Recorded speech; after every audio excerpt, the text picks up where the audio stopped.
So I read Stormbringer.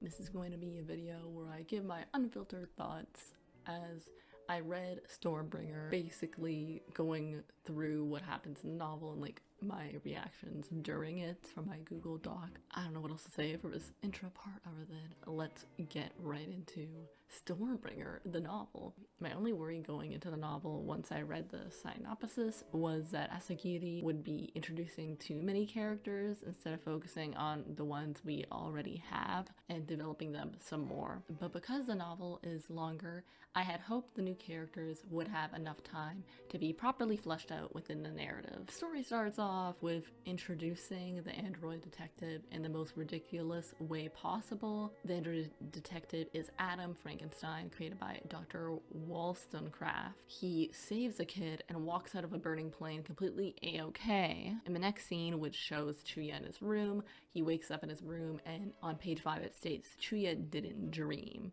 And I didn't expect this because I thought he'd potentially dream because there's like a god within him and he's like a vessel for a god technically. At least that's what I thought going into this book from watching the anime. I'm like, oh yeah, like isn't he a vessel for this god? So like I thought maybe like the god might like send him messages or like be in his dreams sort of creeping him out and stuff, but I guess I was wrong about that and totally wrong about like who Chuya actually is because we get more explanation on like who Chuya is through this novel. I guess like any normal human, he just happens to not dream sometimes and that is okay, but Chuya hyper focuses on the fact that he doesn't dream, I guess, as if that's an indicator he isn't human, even though like a lot of people just don't dream. Like some people have dreams, they just don't remember them when they wake up, or like they just don't have a dream basically. So I don't really think it's that weird of a thing that happens for him, but Chuya is edgy and that's what he hyper focuses on, I guess. We're just gonna let him be because he's 16 and he's being a kid. That's what you do when you're 16. You be an edgelord basically. You go for your edgelord phase. So then we're introduced to the young bloods and they do this cute little prank for Chuya's 1-year anniversary of being part of a poor mafia. It's super wholesome how they truly care about him and want him to have fun, especially Albatross offering champagne, but Chuya wasn't in a great mood, so the celebrating mood wasn't really there. The celebrating happy-go-lucky mood that Albatross is going for just wasn't there. Chuya was like done with that shit. Probably super early in the morning, he's like, I'm not in the mood to be partying right now. On page 15, Lippman is described by Chuya as an attractive man, and that regardless of what clothes he wears, whether in a dress or pants, he's beautiful. And I see you, Chuya. I truly see you. You notice how beautiful Lippman is, which I think definitely says something about Chuya's character, which I find interesting. They give Chuya the most thoughtful present information on who he was before he was taken into the military for experimentation. The whole scene made me emotional because you could tell Chuya isn't used to friends caring for him or taking care of him, because when he was the leader of the sheep, all they really did was use him for his super OP ability and always expected him to be the one to fix everything. But these guys all are looking out for him and actually wanted to celebrate his 1-year Mafia anniversary. The end of a scene where he pretends to leave in a huff but comes back 40 seconds later is adorable, and it's proof Chuya is a tsundere to a T. My other thoughts on the book is the robot detective Adam gives Inspector Gadget vibes. That was literally the first thought that came into my mind in the scene where he was chatting with Chuya. I'm like, this android is an Inspector Gadget, and I love it.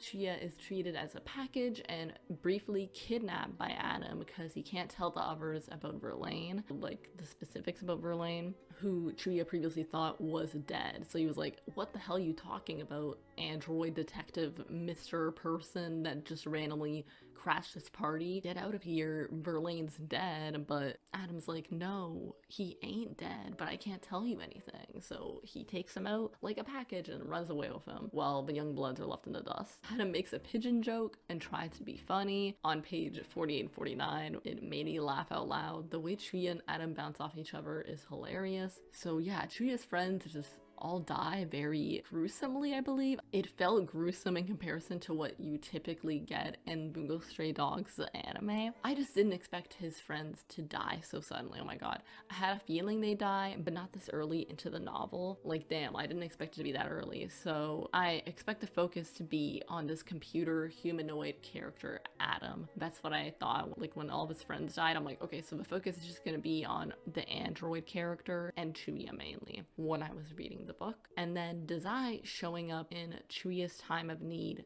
also got me emotional, because it's like, though I did think it was weird he just dropped him off there without trying to take him to a doctor or anything, but it makes sense that he knew Chuya would want to see his friends one last time. So like, yes, it's weird that like he just dropped Chuya off when he was like literally super injured, near unconscious, but Dazai knew that Chuya's #1 priority was like his friends that he's made. So like him dropping them off just to see them one last time on the chance that they were still alive, and I believe like one of them was like barely breathing and still alive. I think that was a good thing Dazai did, like him letting them see them one last time. It shows that Dazai really knows Chuya very well, even though it's only been a year since they first met. Pretty good that Dazai knows Chuya as well. So the villain for this novel is top tier so far. He's so impressive and powerful that for once Chuya will likely have a lot of trouble defeating him, and I really appreciated this. Like, the reason I wrote that in my Google Doc notes was because Verlane was just really cool as a villain. Like, he was very captivating, impressive, was able to like nearly defeat Chuya multiple times. Like, I really enjoyed this character. Dazai be the epitome of the bitch you live like this meme when he lived in an abandoned cargo box thing. What was that? I was very confused. Don't know why Dazai was doing that. But yeah, he was the epitome of bitch you live like this meme. And I bet the memes for Stormbringer were pretty much that when it concerned Dazai. I wouldn't really be surprised if someone already made that meme. Someone on Tumblr or Twitter. I wouldn't really be surprised. Oh, and Dazai is super depressed. At this moment, he doesn't care about anyone or his own life. He isn't fazed by the fact he knows he's gonna die, and he wants the poor Mafia to go up in flames in this scene. At least that's what like he implies. So when I read this, I just like assumed he actually did want the poor Mafia to go up in flames, but later on in the book I don't think he 100% did. But that was the vibe he was giving in this scene. He was pretty much, yeah, I don't really care about anyone, I'm just very done with life right now. That was the vibe Dazai was giving. Verlane says he's gonna kill him last since Dazai helped him by giving him info, but I think it's truly because Dazai is Chuya's most important person left. That's what I thought when he was like, oh yeah, I'm gonna kill you last. I'm like, that gives the vibe. Verlane knows that Dazai means a lot to Chuya and he's just gonna leave him for last. Not really the whole giving the info thing. I think that was just an excuse, but that was my just personal shipping goggles on opinion. Probably more true to the fact that Verlane really was just being, oh yeah, like I'll give you the chance to live just for a little bit longer. Like, that was probably the truth, but my shipping goggles are always on, so any chance I see a slight hint at anything written in this novel, I'm gonna grab that on like my life depends on it and be like, that could be seen as this possibly, but it could also be seen that way possibly. It's either one. Depending on who is reading this novel, you'll be seeing it in two different ways. Otherwise, I should move on. I don't know why I'm focusing so long on this. Oh my goodness, my next comment was from page 108, like that I wrote on my Google Doc. I wrote, Chuya ignoring the detective in the police station gives the same energy as Gen Z whenever boomers talk about back in our day, and you're just zoning out from what they say because it doesn't help your current life at all, because they lived in a very different situation in terms of economically and socially and like everything. So whenever they start talking about that, you kind of just zone out and you're like, yep, what are you saying? Sure.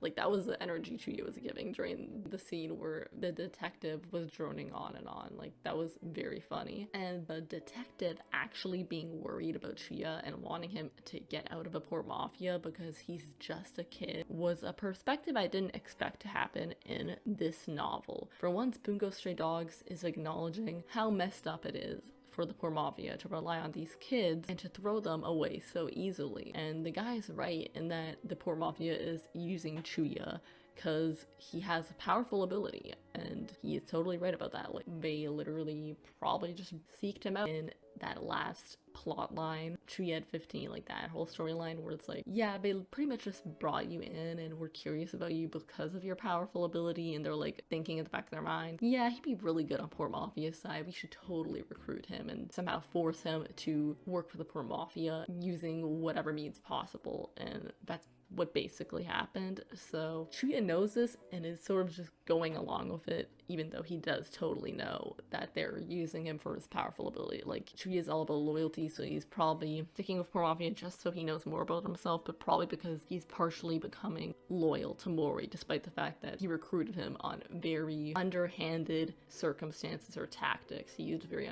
underhanded tactics personally to recruit him. But Chuya is loyal to a fault, loyal in his heart to pretty much anyone who will take him in, so not surprised by him trusting Mori still. The reveal where Shiraze realized Chuya quit the sheep so the kids in the sheep could live was very well done. I was wondering why Chuya still cared about Shiraze despite his betrayal, but Adam Frankenstein was right. It's just Chuya's personality to be loyal even to a person that stabbed him in the back, because he still cares about them in some way regardless, and like probably latches onto the good memories he had with the sheep beforehand. So even though Shiraze stabbed him in the back, he's like, oh, they were like nice to me once, so I'm still gonna treat them with respect and like help them out and make sure they don't die. So he's still loyal to them despite the betrayal, and that makes Chuya so much of a cooler character. I love him so much. Just makes me love him so much. So the fights so far are amazing, and I really enjoyed reading them so much more than I did the other light novel, Beast. It may be because reading how the author writes Chuya's ability is very interesting, how he transfers it onto paper. Also, it feels like every fight something unexpected happens that keeps us on our toes. Most of the time you can't really predict where it's gonna go. I saw N's betrayal coming because I never trust scientists or research characters that have created something to use. They always don't care about the other survival. But still, N is a piece of shit father. Oh my god. Terrible. They usually do not care about whatever they see as like a child figure that they've so-called created. Similar to like in Stranger Things, Elle's relationship with like her father figure in that show. Any sort of relationship like that, I'm like, ooh, that's red flag, don't trust that. So the betrayal wasn't really a surprise. I saw that totally coming from the beginning. The reveal of the original Chuya effed me up. Oh my god, like I didn't expect the situation of Chuya's past to be this complicated. I'm putting original in air quotes because as later on in the novel Dazai says, it's unconfirmed who is the true original, and you can't really trust what the shady scientist N is saying when it seems like he lies to get his way for his research. So take that with a grain of salt. I do not trust N at all, so I truly think Chuya's original by the end of reading this book anyways, due to like what happens at the end. So yeah, that feels like more confirmation than anything. On page 178, Chuya hallucinates seeing Dazai when he's nearly dying and being electrocuted to death and tortured. So that's super messed up. That scene was terrible. Like I felt so bad reading it. Poor Chuya, he was truly suffering a lot in this novel, but it does make an interesting plot, like where you don't really know what's going to happen, how Chuya's gonna get out of a situation. And also it's a great Sokuku moment because for some reason he's hallucinating Dazai when he's nearly dying. I don't know about that, but it's Sokuku for me personally. I find it hilarious that Dazai asked why Verlane was so obsessed with Chuya when it seems to me like Dazai is also super obsessed with Chuya. I'm surprised Verlane didn't immediately call him out when Dazai made that comment about Verlane being obsessed. Proof of Dazai being obsessed was 2 pages later on page 230 when Dazai says, day in, day out, I've spent every waking and sleeping moment thinking about how I can annoy Chuya. Like, if that isn't an obsession, then what is an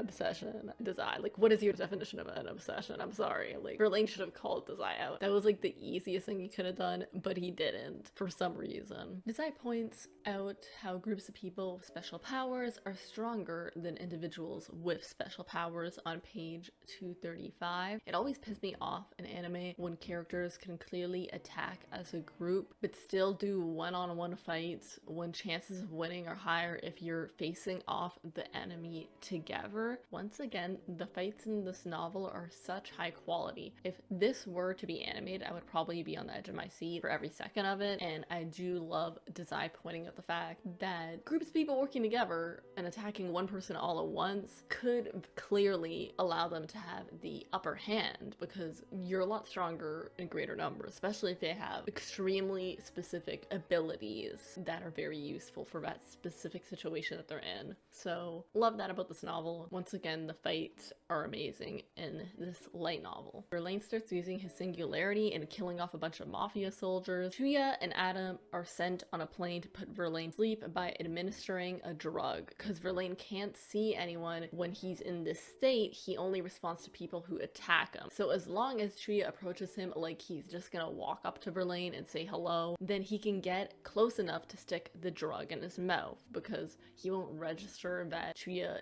is an enemy because he'll just see him as like not a threat. He's only registering people with bad emotions towards him basically when he's in this state. So they successfully knocked Verlane out, but N is petty, causes the Port Mafia people to crash the car Dazai had them transporting him in because Dazai wants to know everything about Chuya, lol. He like allowed N to survive and was like basically had him a prisoner, but like he was moving him through a car with other Mafia members, probably some random goons that were just drivers. Obviously En's gonna somehow escape out of that because he's some mad scientist person that's gonna figure out a way out of that. So yeah, he's petty and causes him to crash the car. That was very dumb on Dazai's part. I don't know why he let that happen, but he just let that happen. And ruins the scheme by turning Verlane into a monster. He throws up a flare that turns him into a monster somehow, and I still don't get En's motivation. He just gives me narcissistic scientist vibes that will do anything to prove his hypothesis true, including killing himself because the monster stomps on him as he screams about how he, a human, killed Verlane. So like he literally just did that just to be petty so that he was the one who killed Verlane because like he was responsible for the monster appearing. I don't know, it's some convoluted reason. And is sort of a okay character in this novel. He probably could have been written a bit better, but what are you gonna do? This is a light novel, we're only given so much time, and he's kind of fitting into that ridiculous evil scientist archetype that we see constantly in many forms of media we watch. Next, a lot of other stuff happens that I'm not gonna get into because I'm basically gonna go through the more important notes that I wrote in my Google Doc rather than going through every single plot point to make this video shorter so I'm not like wasting your time. This quote about Adam killed me on page 289. His voice was clear and kind, like a parent protecting their child. Like, that had me dead because he sees Chuya as like a kid that he's taking care of. So it's like another father figure in Chuya's life. I'm like, I can't. I'm getting emotional. Yeah, it killed me because I'm like, oh, he's protecting Chuya so much. I love the dynamic that Adam and Chuya have in this novel. It's like chef's kiss. Amazing. Love it. Adam literally blows up with the monster. So like he basically sacrificed himself to save the day. Chuya ends up losing another potential father figure in his life. He's lost so many people. Can someone give my boy a break, please? For just 1 second. Dear God, please give my boy Chuya a break. He deserves it. Everyone's dying left and right. All of his found family figures are either like dying or he's separated from them in terms of the sheep, even though they sort of betrayed him anyway. So I always didn't really consider them a great family. But this new family he found, he was super happy to be in. Like he found his place in it. It's been a year he's been in the Mafia. It looked like he was getting used to things. He also met Adam now and they're like have this cute dynamic, and now he's basically at that moment Chuya thinks he's dead, and it's like, can we not traumatize Chuya for 5 seconds, please? Can he not go through another traumatizing, life-threatening situation or some traumatizing moment where you see someone he cares about dying, please? No, I don't get that. Fine, I'll have to live with the angst and the suffering. Darn it. Hopefully Chuya gets some better cards in the future, but from where the manga's going right now, I have like zero faith. Honestly, I'm like losing a faith in Chuya being alright. He's just literally suffering constantly in the series. He's never gonna get a break. Next, what happens is Dazai appears and tells Chuya he didn't expect him to be alive. Chuya tells him he isn't in the mood to argue with him right now because obviously he's still upset that Adam literally just sacrificed himself and died in front of him. So yeah, Chuya is fucking done with talking after Adam died. I totally get it. What happens next is Chuya gets a massive headache hearing a voice that Dazai cannot hear at all. Probably Verlane's voice if I had to guess, though the author doesn't tell us the voice's identity yet. They see the monster's tail begin to bubble and move. The one they thought they destroyed by like Adam blowing the monster up when Chuya and him and were like inside its entity. It was supposed to be dead, but it's now like beginning to bubble and move. Chuya, figuring out the danger they're in, he grabs Dazai and manipulates gravity so that they hide in the forest and are away from the monster's tail. So basically, a dino monster appears from the previous monster. I don't know, it felt like some kind of Godzilla level destruction to me, so we can go with that imagined image of a dinosaur. Basically, a giant dinosaur looking thing was going to destroy the nearest city. It also produced energized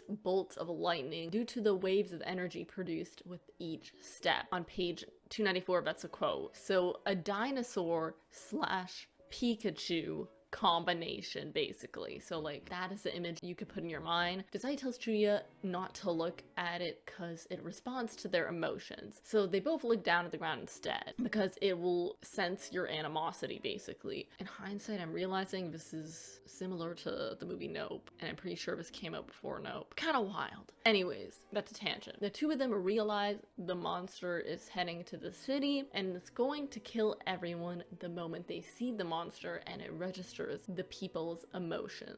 They realize how much grave danger the city is in because they're going to be screwed since the monster is literally heading in that direction. So while Dazai and Chuya wait for the monster to approach from the highest platform they could find, the two bicker and Chuya discovers the jewelry business he was in charge of was actually taking care of Dazai before Chuya was given the job, which pisses off Chuya even more because he thought Mori entrusted him specifically. Like he didn't have anything to do with Dazai. Like he thought, oh, Mori chose me because he trusts me. Reality, he was just getting Dazai's leftover job that he already like improved. Dazai tells him to drop it because the monster is still moving and they've got to stop it. So they basically have to drop that topic in the argument, but knowing Chuya and Dazai, they would have thought about it forever and like wasted so much time. The plan was to use Arahabaki to fight the monster. Ignore my terrible pronunciation of Arahabaki because I still don't know how to pronounce it. Arahabaki. It's terrible. I cannot. It's a very long name. I'm sorry. And I apologize for my mispronunciation. Dazai already knew the incantation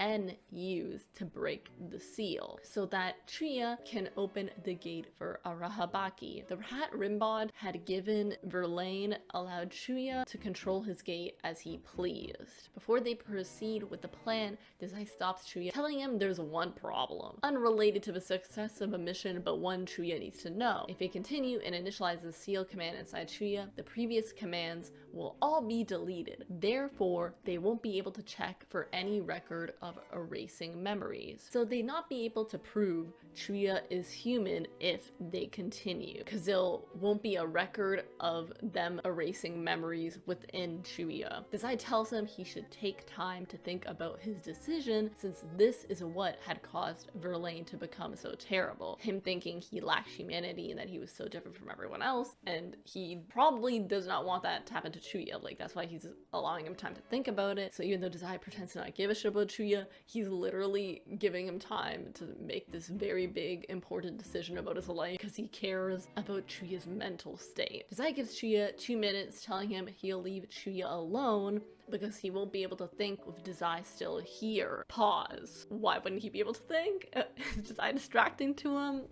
No, never mind. I know what Dazai means. It's like he could potentially, like the pressure of Dazai watching him could potentially affect Chuya's decision. So he wants Chuya to make the decision completely neutral without Dazai's potential input or opinion on the matter. Like he doesn't want Chuya to think or feel pressured in any way. So he literally gives him space for 2 minutes so that he can can make a decision on his own, which I didn't think Dazai was capable of doing, honestly. Like, I thought he was still sort of a piece of shit and a terrible person at this point, but he's actually occasionally okay and does some really kind things, and he occasionally acts really kind to Chuya, and I'm like low-key surprised about it because I honestly didn't think he was as thoughtful as this when it came to Chuya in the past, but apparently Dazai is thoughtful enough for him to give him space to make this decision. So props on Dazai for doing that, totally respect him for doing that, and it really shows how much, personally in my opinion, they did respect one another, even though they kept denying it and like not showing it outwardly. Internally, I think they do truly respect each other a lot. On his way down the stairs, though, Dazai hears the sound of Chuya jumping from the ledge. He smiles. Dazai smiles, I kid you not, then tells their Mafia forces to start moving using his radio. So it's like, he's smiling, he's like, I know Chuya, he isn't gonna abandon the city, and he's going to risk losing that chance of figuring out whether or not he's human or not, just to make sure the city's okay. We gotta love Chuya, he's amazing. I'm sorry. So, speaking of amazing, Dazai is amazed their attacks cancel each other out in terms of like the monster versus Chuya, and that Chuya has a chance of defeating their enemy because he literally thought that they were screwed. Dazai was like totally accepting of their death, like their imminent deaths, completely like unfiltered, didn't really care.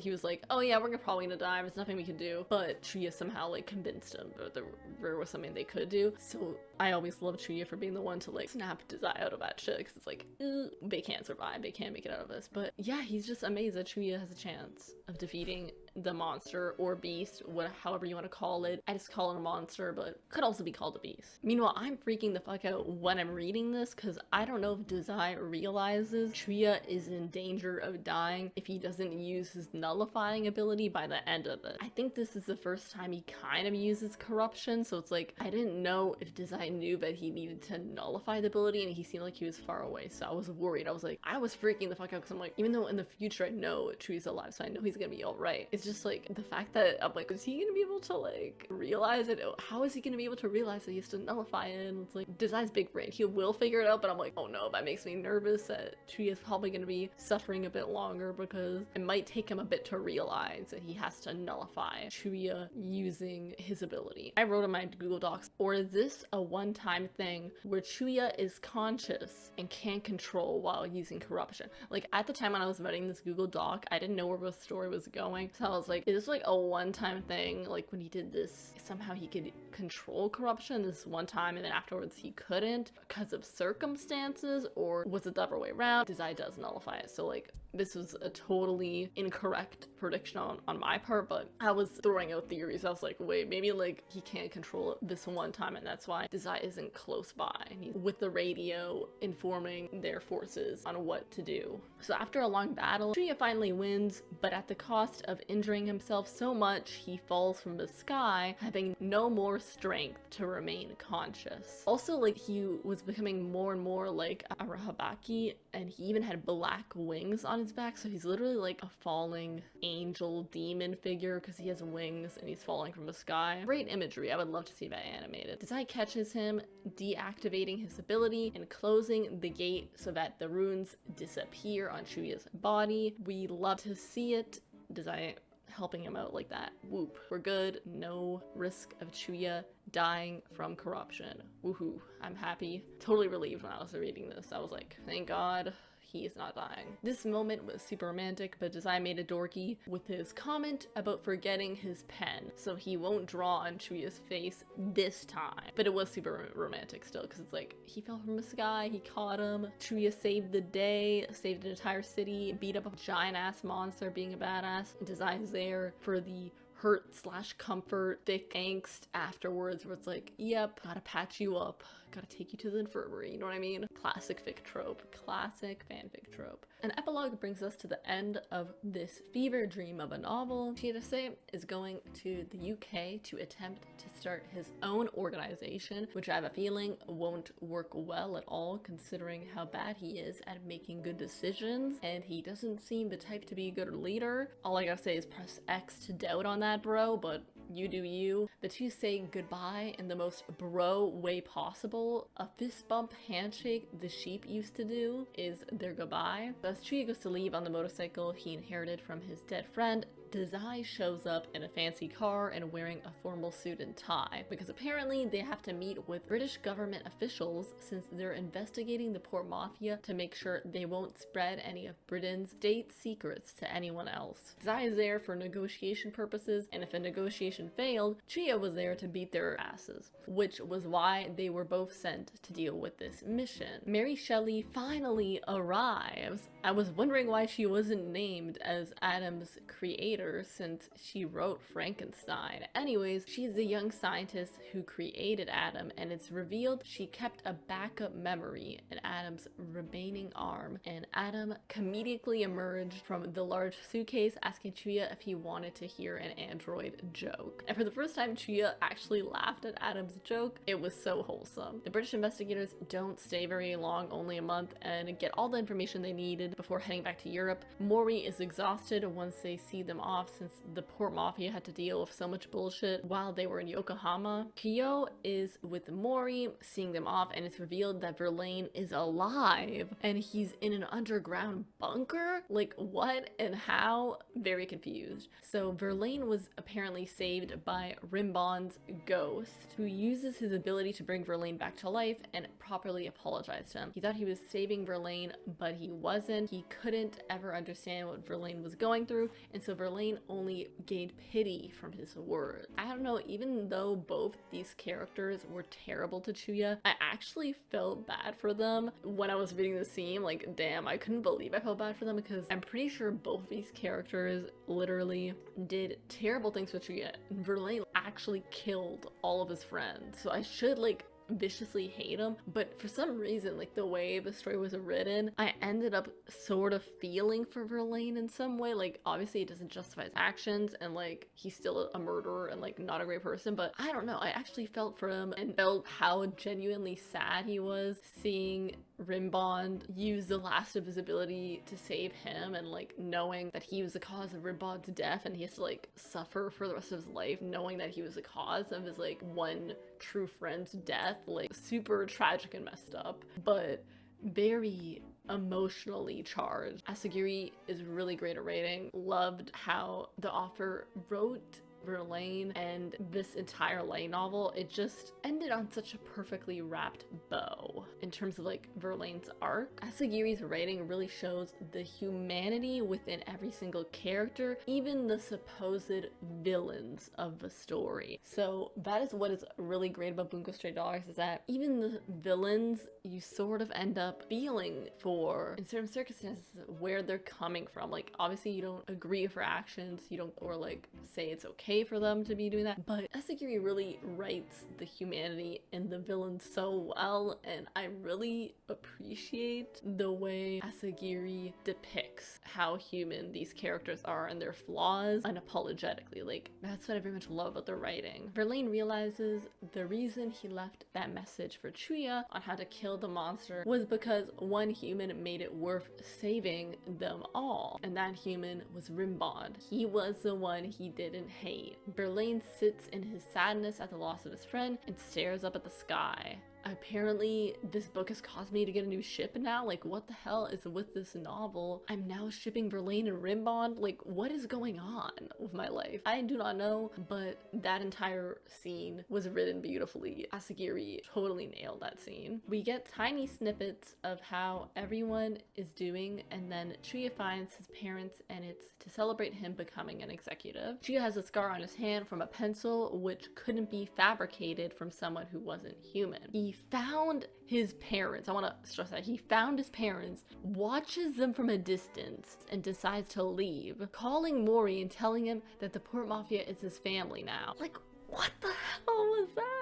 I died. I like feel like screaming my head off. I was like, what are you doing, Chuya? I was like, that scene where he like watched them from a distance, I was just so emotional reading it. I felt so sad because like my heart hurt reading it. I still don't think I'm over this entire scene where Chuya is just like watching from a distance, seeing his parents like clearly living on their lives and happy, and choosing to let them be and just like leaving, going back to the Mafia on his own. It just, I don't know, it makes me so emotional thinking about it. It's like he discovered the truth, he knows who they are, he knows they're okay, and he just chooses to go back to the poor Mafia where there's danger, whereas he can't exactly like get out of it obviously because he's already so deep into it. So like it's a smart choice not involve him in that, but the fact that like he couldn't even like approach them as like a stranger, like passing by and do like a whole fake talk thing, so at least he's spoken to them. No, like he just leaves, he doesn't even say anything. I was shell shocked when I read that portion. Like I didn't expect him to just leave without doing or saying anything, so that left me emotionally, I did not know how to recover from that. Like I was just dying emotionally. I don't know how to explain. Like I was just so sad from reading that entire part. Oh my goodness. To the person who commented on my Chuya effect video that Stormbringer gave enough characterization for Chuya, I do agree. For people who read light novels, Chuya will likely be a bit more of a well-rounded character. For the solely manga readers and anime watchers, it's yet to be seen for Chuya to get another moment where he gives a lasting impression and for his character to develop or change in a new direction we don't expect. I think Akutagawa has likely showed a lot of new sides to him, but we still gotta see more of Chuya in the manga for me to like consider in terms of only the manga, because I see the manga and the light novels as sort of separate forms of media. In terms of Chuya's character to be seen as fully like well-rounded within the manga universe, I would need to see more of Chuya change within the current present timeline rather than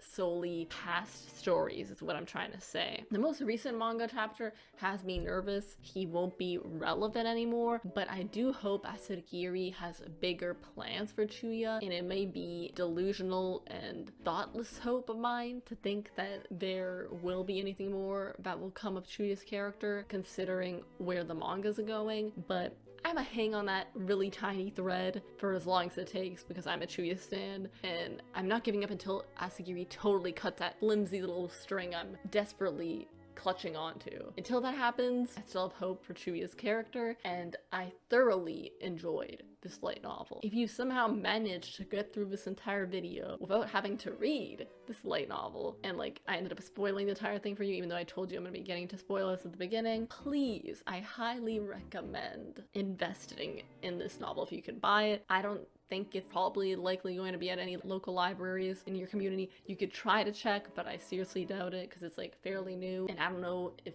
Bungou Stray Dogs is popular enough to be in anyone's local libraries. But if you did happen to find one in a library, totally take it out, you know, so you don't have to spend money on it. But otherwise, I totally think it's worth the money spent. Personally, it's a very long light novel, so the price for me is worth it in comparison to like shorter light novels where you're like, why does it cost so much? It's not even that long of a novel. This one, it's actually a very large chunk of a story. It is 337 pages long, so I do think it's worth the price it's listed as in terms of how many pages you get and the total fever dream of a plot this light novel is. But the fever dream works so well and it's so satisfying. It's just amazing. I probably didn't articulate myself well enough in convincing a person to read it. If you've already been through this video, you're probably like, oh, I already know what happens, this is good enough. But if you really do want the Chuya development, the Chuya content, you want to just understand his character more, or maybe if you're not a big fan of Chuya but you want to understand him more to understand like why so many fans love Chuya, definitely read this book if you want to understand why like people really appreciate Chuya's character. I think this novel articulates Chuya's character very well and who he is as a person, and I hope Asagiri continues on in developing this character that I believe deserves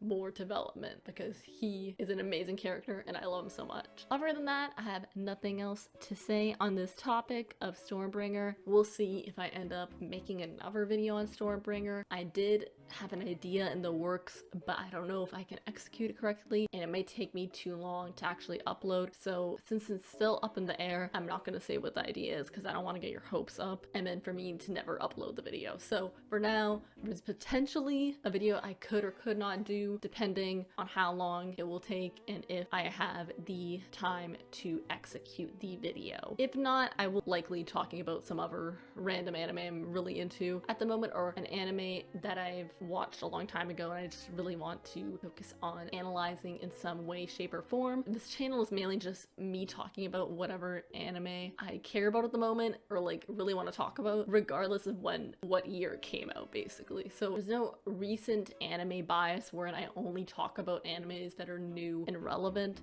but most of the time I'll probably be talking about shows that I have seen all the way through and really want to make a video on, and I will rant about it for a very long time. In January, Bungou Stray Dogs will be coming out with a new season, so I'll probably end up talking about that, letting you all know what I love or hate about it, depending on how the show adapts the manga, because I have been reading the manga and I'm updated on the manga, so because of everything that's happening, we'll see how the anime executes the manga, because I was kind of iffy about how the last episode of the last season was a bit of a miss for me, so I might actually make a video on that at some point. I'm rambling. Anyways, that's all for now. I'll see you all in my next video. Bye!